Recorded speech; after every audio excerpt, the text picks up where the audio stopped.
Criado pela Organização Mundial da Saúde em 2010, o Julho Amarelo promove ações de prevenção e controle das hepatites virais, doenças associadas à cirrose hepática e ao câncer do fígado. Segundo a OMS, nas Américas, 5 milhões e 500 mil pessoas vivem com hepatite B e apenas 18% delas sabem que estão infectadas. O mesmo levantamento mostra que cerca de 5 milhões vivem com hepatite C. No Brasil, as hepatites mais comuns são as causadas pelos vírus A, B e C. De 2000 a 2021, foram notificados mais de 718 mil casos confirmados da doença no país. É sobre a campanha Julho Amarelo que eu converso agora com a doutora Daniela Carvalho. Ela é gastroenterologista e doutora em hepatologia pela Universidade de Brasília. Doutora, muito obrigado por participar aqui do Cidadania. A gente vai falar de uma doença que é perigosa e silenciosa, né? Existem 5 tipos de hepatite. As mais comuns são A, B e C. A gente tem a D e a E também. E no mês de julho, a Organização Mundial da Saúde faz essa campanha Julho Amarelo. Vamos começar falando da campanha. Por que é tão importante a gente colocar esse assunto em pauta? Claro, Hermes. Em primeiro lugar, queria agradecer o convite. O Julho Amarelo é uma forma de conscientizar a população da importância das hepatites virais, né? A hepatite A e a hepatite E são doenças de transmissão orofecal, através de alimentos e água contaminada. São doenças mais benignas, né, com uma menor taxa de gravidade, porém são doenças que ainda impactam a nossa população, principalmente na população com menor condição socioeconômica. As hepatites B, C e D são hepatites crônicas que podem levar, né, a cirrose e câncer de fígado. E são hepatites de alta morbimortalidade. Só para você ter uma ideia, a hepatite B e C ainda são a principal causa de cirrose no Brasil e no mundo, a principal causa de câncer de fígado no Brasil e no mundo, de carcinoma hepatocelular, e a principal causa de transplante hepático. Então, ainda tem um impacto muito grande na nossa população e na população mundial. Doutora, com essa letalidade, por que as pessoas por que é tão subnotificada? Vou começar perguntando assim, por que há tão baixa notificação de hepatite? Na verdade, é uma doença muitas vezes silenciosa, porque ela tem manifestações não tão graves no início da doença, né? Manifestações comuns, como náuseas, vômitos, mal-estar, perda de apetite, manifestações que nem sempre fazem o indivíduo se atentar que tem hepatite, né? Por exemplo, na hepatite C é incomum a gente ver uma hepatite aguda com icterícia, que é o amarelão da pele, que seria uma coisa que chamaria atenção pensando em hepatite. Tentando contextualizar a hepatite é uma inflamação no fígado, né? Existem várias causas de inflamação no fígado. Aqui a gente hoje está atentando mais para as hepatites virais, mas existem outras causas. E as hepatites B e C são causas silenciosas, que muitas vezes o indivíduo é portador e desconhece seu status de portador, aumentando a disseminação na nossa população da hepatite e evitando com que ele procure o serviço médico, o diagnóstico e o tratamento precoce e já descobrindo a doença em fases avançadas. Infelizmente, é muito difícil você achar o paciente com hepatite crônica na nossa população sem se apresentar já em fases avançadas ou câncer de fígado. Para isso, precisaria, né, de um auxílio da população, do Estado, dos gestores, para que a gente faça uma busca ativa desses pacientes na nossa população. Porque apesar de ser uma doença de alta mortalidade, é uma doença que tem uma prevalência baixa na população em geral. Então, a gente precisa testar muitos indivíduos para poder achar os pacientes portadores. Para você ver um exemplo, minha tese de doutorado foi numa testagem ampla, juntamente com o Grupo SEIBIN e a Associação Brasileira dos Portadores de Hepatite. Nós fizemos 65 mil testes rápidos, né, que você tem como diagnosticar a hepatite através de testes sorológicos, né, que tem os imunoensaios, que são testes mais caros, mais demorados, e os testes rápidos, que são imunocromatográficos, como o teste de gravidez, que você usa o sangue e o resultado sai em 15 minutos. Isso já existe teste rápido, hepatite B, hepatite C, HIV, sífilis, então... E tudo isso na rede pública. Tudo isso na rede pública, então a gente já dispõe dessa facilidade. A gente fez 65 mil testes rápidos na população do DF e achou uma prevalência em torno de 0,3%. É muito baixo. Então, a gente testou 65 mil para achar 186 pacientes portadores.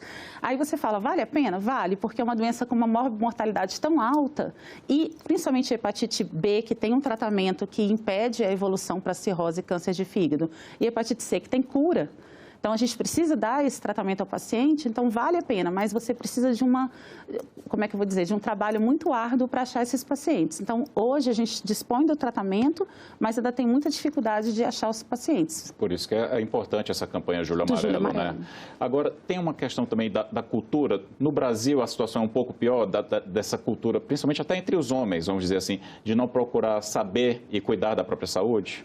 A transmissão da hepatite B e C é uma transmissão que se dá por 3 vias, né? A transmissão através do sangue contaminado, então transfusão de sangue, compartilhamento de drogas entre os usuários de droga, compartilhamento de drogas, não, de seringas, desculpa. Seringas, não, entre os usuários de droga, colocação de piercings, né, tatuagens feitas em locais que não seguem, né, as normas da vigilância, com agulhas esterilizadas, né, material esterilizado, agulha descartável.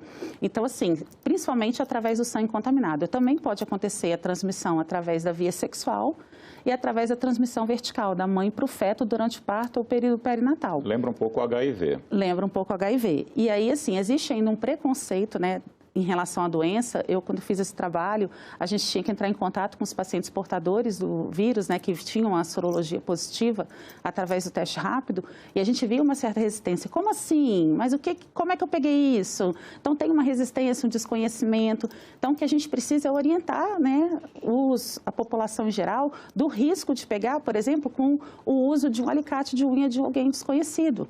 Então, você tem que ter seu material de unha, que é um material cortante, específico seu, para que você não compartilhe com outras pessoas ou que você não fique refém, de repente, de um local, né, que não está fazendo a esterilização correta. Você não pode ter compartilhamento de barbeadores, então cada um tem que ter o seu, objetos perfuro-cortantes. Entre os usuários de drogas, esse controle, né, das seringas, dos materiais que são usados para drogas inaláveis, como a cocaína, até mesmo as drogas como o crack, que usam um material, né, que eles inalam aquilo ali fumando. Então, isso tudo a gente tem que orientar a população que tem que ter cuidado, que não pode compartilhar esses materiais. Por quê? Porque a hepatite C, o vírus, principalmente da hepatite C, da hepatite B também, mas principalmente da hepatite C, é um vírus altamente resistente. Então, por exemplo, ele consegue sobreviver no esmalte por 72 horas. E a hepatite C, se eu não me engano, é uma epidemia mundial maior até do que a do próprio HIV, não é isso? Em 2016, saiu um relato que a hepatite C matou mais do que a HIV, a HIV, a tuberculose e a sífilis no mundo. Então, a gente vê que é uma doença com mortalidade alta e que foi por muito tempo deixada de lado pelos gestores. Por quê? Porque é difícil você ver esse paciente. Mas quando você acha o paciente já está numa condição com cirrose, câncer de fígado, com um custo muito alto para o sistema público de saúde e uma mortalidade altíssima. Então, é importante, que foi o que a Organização Mundial de Saúde fez, fazer estratégias de eliminação dos vírus das hepatites B e C, visando diminuir essa sobrecarga do Sistema Único de Saúde com esses pacientes muito graves.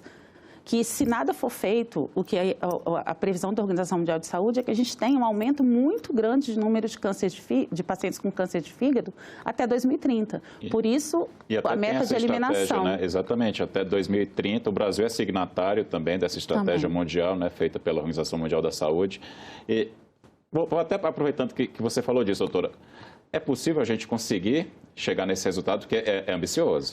Houve um atraso importante com a Covid, né? A gente ficou um tempo bom sem testar. A gente tem campanhas, mas, infelizmente, as campanhas, elas abrangem grupos pequenos de testagem e nem sempre os indivíduos com maior risco. São os pacientes hemodiálise, os pacientes que estão em condição de vida, prisões e instituições psiquiátricas, né, usuários de droga. A gente tem menos acesso a esses pacientes, né? Então, assim, a gente teve um atraso, tem dificuldade de chegar nesses bolsões que ainda tem uma maior prevalência do vírus. Então, eu acho que a gente teve todos esses fatores que dificultaram a meta, mas realmente a meta até 2030 é inviável. E eu acredito que na maior parte dos países são poucos os que vão conseguir atingir a meta. Mas o importante é não desistir, porque se a gente conseguir atingir metade da meta, se a gente conseguir atingir 80% da meta, a gente tem um número menor de pacientes evoluindo com câncer de fígado, com cirrose e necessidade de transplante. Então, acho que é importante a gente, não só no Julho Amarelo, mas durante o ano inteiro, a gente está conscientizando a população da importância da prevenção. A hepatite B tem vacina.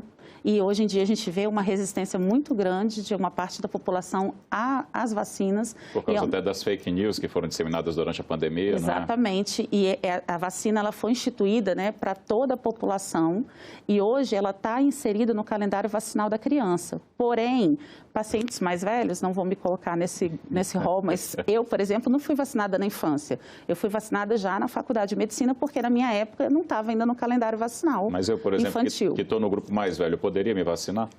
Todas as pessoas, a vacinação universal, podem procurar o Sistema Único de Saúde e pedir para vacinar para hepatite B e hepatite A. Maravilha.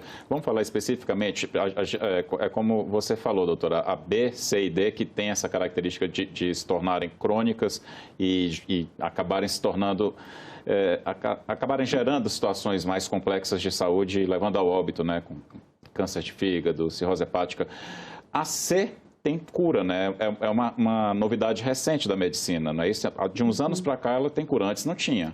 Quando a gente fala de eliminação de hepatite viral, a gente não fala de erradicação, porque para ter erradicação a gente tem que ter vacina, que é o caso da hepatite B. Hepatite B a gente tem vacina, então a gente poderia falar em erradicação, mas a hepatite C, como a gente ainda não dispõe de uma vacina efetiva, a gente fala em eliminação. A eliminação é diminuir o número de novos casos e diminuir a mortalidade relacionada à doença, né? Isso aí está ótimo. Até 2015, a gente não tinha no Brasil drogas que tinham uma cura grande para a hepatite C. A hepatite B, a gente sempre teve drogas que controlam a doença, não necessariamente a gente consegue cura. Na maior parte dos casos, a gente mantém uma carga viral negativa, mas a gente não consegue a cura da doença. Mas a cura funcional. Funcional, isso. A gente mantém a carga viral negativa com menor risco de evolução para cirrose e câncer de fígado. É isso que importa. Isso. Na hepatite C, a gente não tinha drogas que curassem e não tinha drogas que mantivessem uma cura funcional. A gente dispunha de drogas como interferon, a ribavirina, que tinham altos efeitos colaterais, o tratamento prolongado de um ano, com uma taxa de cura entre 30% e 40%. Eu, como vivi todas as etapas de melhorias, né, no tratamento da hepatite C, posso dizer que essa fase foi a fase péssima. A gente não tinha o que oferecer para o paciente infectado e a gente viu o paciente progredindo aquela doença crônica a olhos nus, assim, e com pouca coisa para fazer. Em 2015, foram instituídas as primeiras drogas, que foram os antivirais de primeira geração, que tinham muitos efeitos colaterais, mas que já tinham uma resposta virológica sustentada, que a gente chama de cura na hepatite C, mais alta. E em 2015 entraram os DAAs, que são drogas antivirais de ação direta, tá? E esses antivirais prometem uma taxa de cura acima de 90%. Então, hoje é difícil você tratar um paciente e não ter cura. Então, depois da instituição desses novos DAAs, que nós chamamos, com a taxa de cura alta, não tem por que o paciente não tratar. Né? E depois dessas novas drogas, o que a gente precisa é achar os pacientes portadores.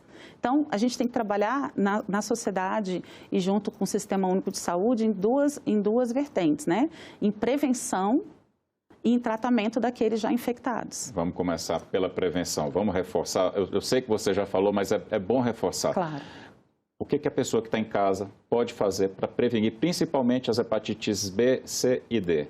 Então, cuidado com objetos contaminados por sangue, né? Então, assim, não usar um barbeador que outras pessoas usam, você tem que ter o seu próprio, então não compartilhar barbeadores, não compartilhar alicate de unha, procurar, né, locais que vão fazer piercing, tatuagem, que sigam as exigências da vigilância sanitária, que usem material descartável, né, que se preocupem com a questão da limpeza, como eu falei, né, por exemplo, se você não tem um material descartável confiável, faz a unha e usa um esmalte, e esse esmalte vai ser usado posteriormente em outras pessoas, o vírus pode ficar ali até 72 horas. A mesma coisa na tinta da tatuagem, né? Então, tem que ter cuidado com isso. Se vai fazer um procedimento odontológico, um procedimento cirúrgico, tem que saber se o local segue à risca todas as normas, né, de esterilização, vigilância e e assim, tudo descartável, para a gente ter uma segurança de que você está fazendo um tratamento no local em que você vai ter risco zero de contaminação por hepatite. Também na questão da transmissão sexual, que a gente fala menos, né, mas que acaba que ocorre muito, então o uso de preservativos é muito importante, porque existe o risco de transmissão sexual. As grávidas fazerem o pré-natal, porque no pré-natal tem lá a testagem e o ideal é que você descubra ser portador de um vírus como esse antes mesmo de engravidar, porque você pode fazer o tratamento e evitar o risco dessa criança nascer, né, e ser contaminado pelos vírus da hepatite B e C. Então, o grupo de usuários de drogas, eles têm que ter aquela conscientização que não pode compartilhar a seringa, não pode compartilhar o material que eles usam ali para usar as drogas. Tem que ter cuidado também, principalmente nessa questão desses pacientes institucionalizados, de uma rigorosa inspeção, né, do que está sendo feito, o que eles estão usando. E também eu penso que o paciente com hepatite B e C, que desconhece a doença, ele é um possível transmissor.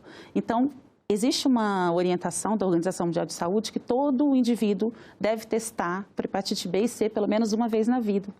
Então, eu falo muito para os pacientes, né, e falo para os médicos também, que a gente acaba dando palestra, fazendo entrevista, conversando, que é importante tanto o médico solicitar nos seus exames de check-up a sorologia para hepatite B e C, quanto os pacientes que vão ao médico com regularidade pedir: doutor, eu nunca fiz uma sorologia para hepatite B e C, o senhor pode fazer um pedido para mim?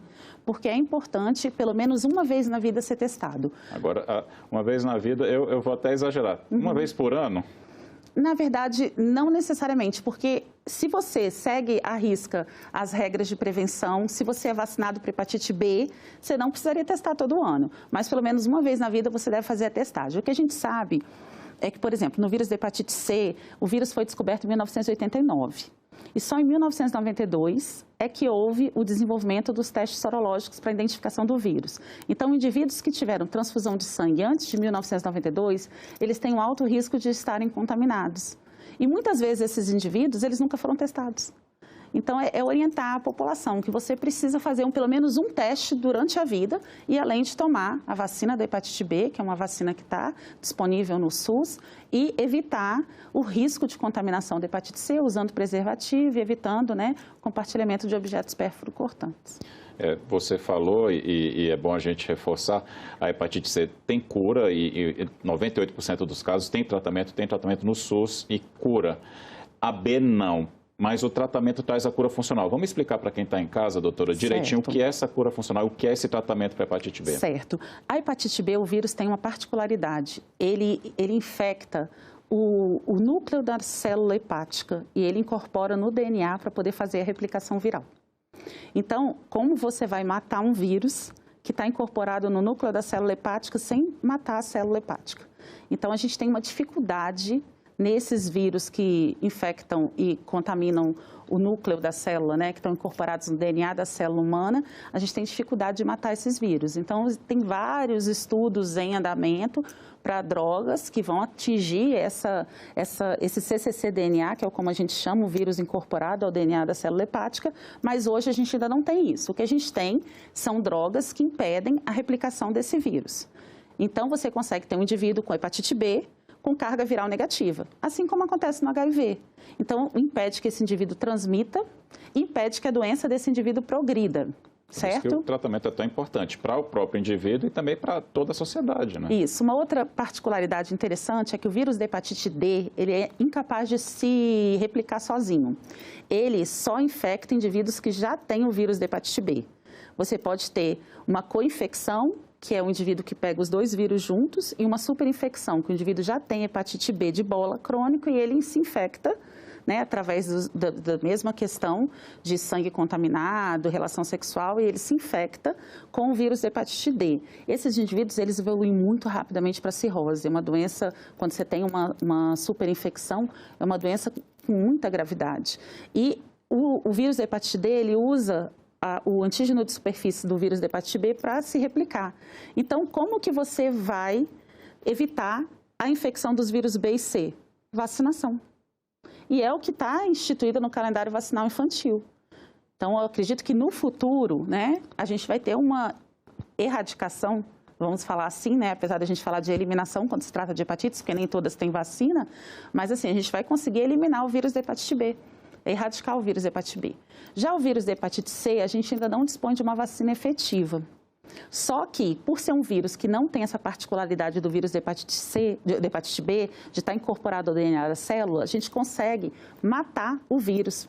Porque ele está na célula, mas a gente consegue atacar o vírus sem destruir o nosso núcleo da célula. E aí as drogas foram evoluindo nos últimos anos numa velocidade muito rápida, e a gente saiu de drogas com taxa de cura de 30% a 40%, cheio de efeito colateral, para drogas com baixíssimos efeitos colaterais. Os pacientes referem no máximo uma dor de cabeça durante o uso, e às vezes nem isso. Tá? Não requer nenhum acompanhamento, ou você só tem, o médico da atenção primária, ele pode instituir o tratamento, só tem que ter cuidado com algumas interações medicamentosas que as drogas do tratamento apresentam com outras drogas que o paciente usa de uso comum, tipo drogas para colesterol alto ou drogas para anticonvulsivantes, mas coisas muito simples de fazer ajuste. Tá? Então, a gente tem hoje em dia drogas que tratam esse paciente com cura de 90%. Então, assim, a hepatite B, a importância, a prevenção e a vacinação. Na hepatite C, a prevenção e encontrar os pacientes infectados para que a gente diminua o número de novos casos e para que a gente consiga tratar esse paciente evitando a mortalidade da doença.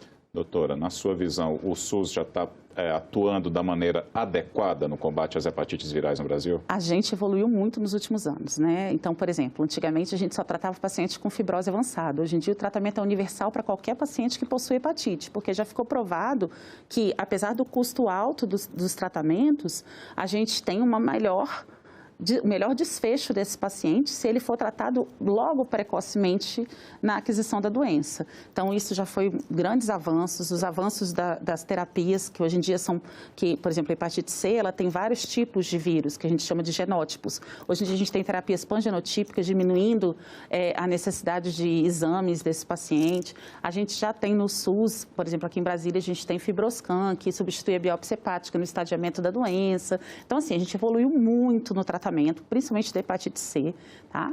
Mas o que a gente precisa agora é de uma maior atenção da população, da gestão pública, dos médicos, dos colegas médicos em encontrar esses pacientes, porque a prevalência ainda é baixa, mas, como é uma doença de alta mortalidade, tem um impacto muito grande na saúde pública, no custo principalmente, e na evolução desses pacientes que têm hepatite crônica com cirrose, complicações da cirrose e câncer de fígado. Então, o que a gente precisa é uma maior atenção nisso. Então, eu acredito que, com essa instituição, né, do plano de eliminação das hepatites pela Organização Mundial de Saúde, o nosso Ministério da Saúde tem protocolos de tratamento super efetivos e também está enganjado em aumentar o número de diagnósticos. A gente precisa mais fazer com que isso aconteça, para que a gente, mesmo atrasado, consiga atingir a meta de eliminação das hepatites virais aí até 2035, 2040, 2050. O importante é continuar no caminho certo, exatamente. Né? Doutora, antes de encerrar, o que é que você diria para uma pessoa que está assistindo essa entrevista em casa, está com medo